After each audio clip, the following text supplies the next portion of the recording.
আসসালামু আলাইকুম। So subject হচ্ছে দোয়া কবুল কেন হচ্ছে না।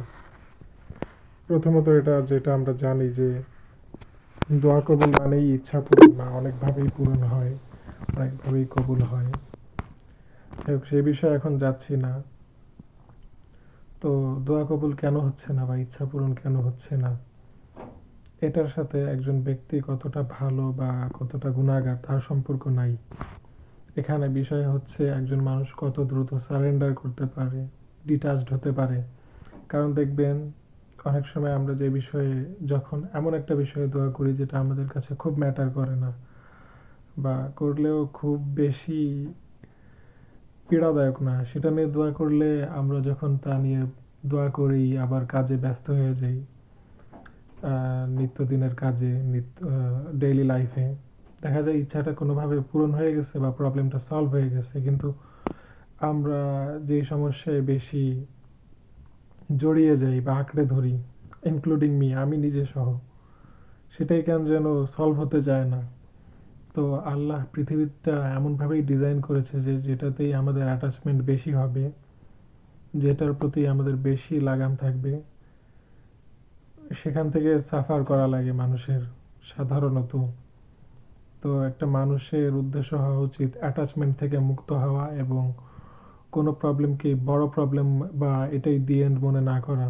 যদিও এটা আমাদের সবার জন্য কঠিন, আমার জন্য কঠিন, তবে এটা যে আয়ত্তে আনতে পেরেছে, সে জীবনে অনেক কিছু জয় করতে পেরেছে।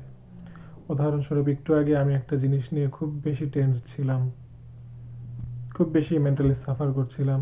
তো আল্লাহর কাছে দোয়া করলাম, নামাজ পড়ে কিছুক্ষণ বসে দুরুদ পড়লাম, দোয়া ইউনুস পড়লাম কয়েকবার, বেশ কয়েকবার। পরপর পড়ার পরে ভাবলাম যে